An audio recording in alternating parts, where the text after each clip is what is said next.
Sometimes he speaks in mumbles and moans, wraps up my hands and leads to his throne. Forever we roam, forever we roam.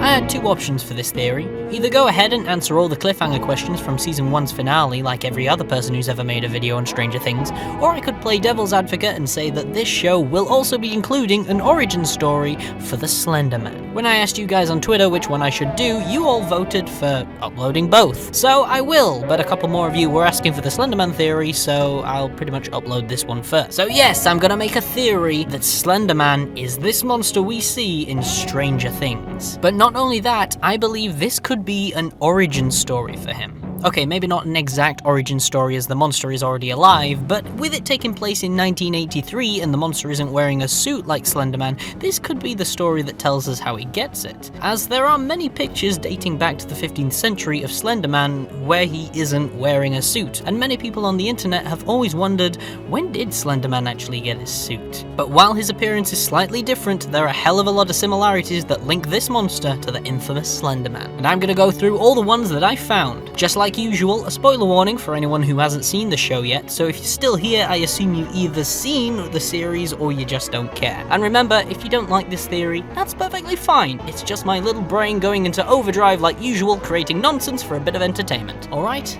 onwards.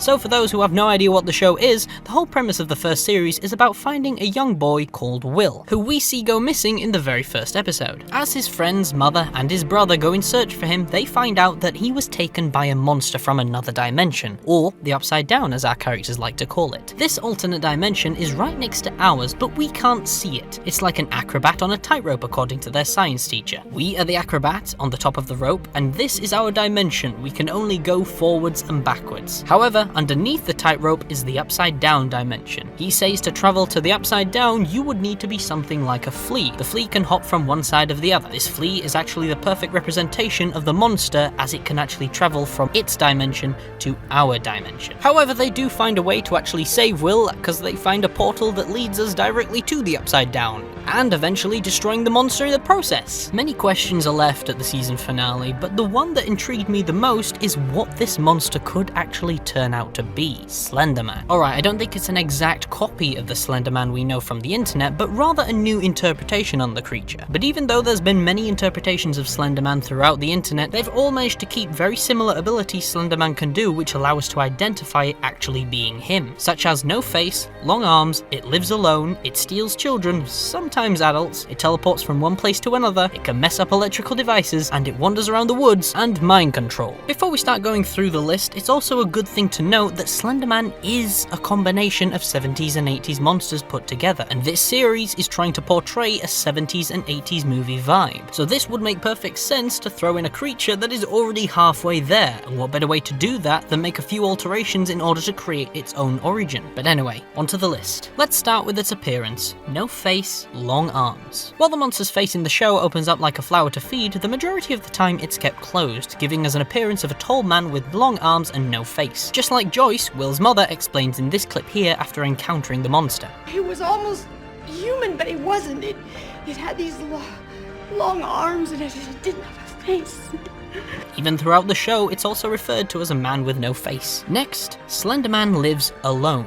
During the series, they come to the conclusion that the monster lives on its own like a bear in the Upside Down, and we get a confirmation from the creators that this is in fact a creature that lives on its own. During an interview on Variety.com, when asked about how long the mystery could go on for, they reply with this: even with the Upside Down, we have a 30-page document that is pretty intricate in terms of what it all means and where this monster actually came from and why aren't there any more monsters. End quote. So this monster is alone and stalking people in our world just like Slenderman, which brings us onto our next similarity. It steals children. Slenderman is definitely known for stealing children, and we usually never end up seeing them again. Similar to this creature, except we got a bit lucky this time as there's a portal to its dimension and we managed to go inside and save Will before it's too late. Except for Barb. Poor Barb. And before you say anything, yes, I know the creature has attacked adults in the show before, but that's because these adults were clearly infiltrating the monster's territory and disturbing it. For example, when the monster comes through the wall in the same scene with Joyce, she hadn't really disturbed it was more of an accident. So when she runs outside to the car, it doesn't chase her. And the same thing happens later on once again, and it doesn't chase her. But when it attacked Will, it chased him all the way home, opened the door with its mind, then followed him to the shed, and he hadn't even done anything. This leads me to believe the monster is actually targeting children, as it feels that's a much better food source, whereas adults it'll only attack if they provoke it. Pretty much similar to what Dr. Brinner says.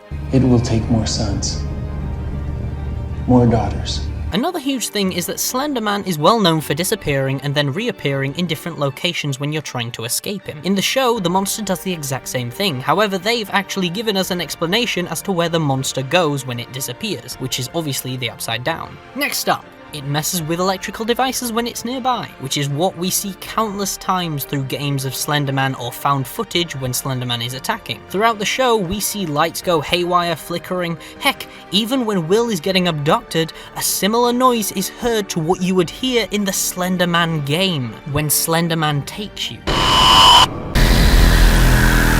Next up, it likes to hide in the woods. In the show, Nancy, Mike's sister, believes the creature came from the woods as she comes across it, believe it or not, in the woods. A lot of people also see Slenderman as a creature that can be found wandering around the woods. This man you saw in the woods. It was almost like he didn't have a face. Next one, it can control things with its mind.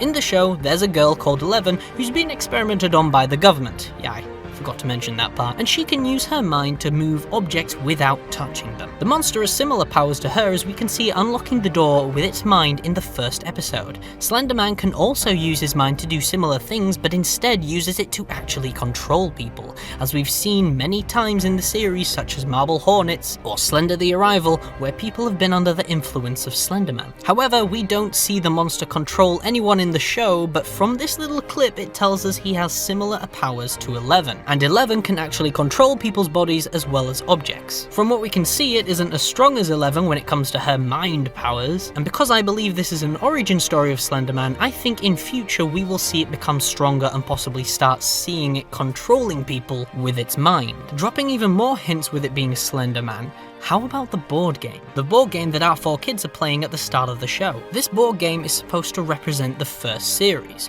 During the show, they even call the monster Demogorgon. Listen to the sound Mike decides to choose for the Demogorgon's entrance. That sound. Boom. Boom. Ow! Does that remind you of someone else's entrance in a particular viral game?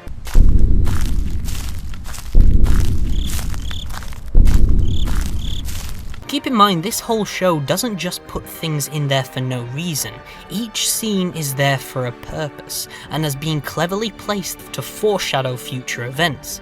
With all that evidence piling together, I believe this could very well be the creature we all know as Slenderman. And just going that step further, I think this could be an actual origin story for him. As he doesn't have a suit at the moment, but that could very well change considering the people who are constantly trying to examine him are wearing suits, and that could potentially give him the idea to create his own disguise in future. So guys, that's my theory. Feel free to leave a like if you enjoyed or subscribe to the channel. Also, if you have any theories yourself, feel free to comment them below. Plus, if you want to take it that step further, why not follow me on Twitter, you know? I mean, you don't have to, obviously. I mean, there's nothing really I can do, is there? I can just kind of stand here and cry while you don't do it.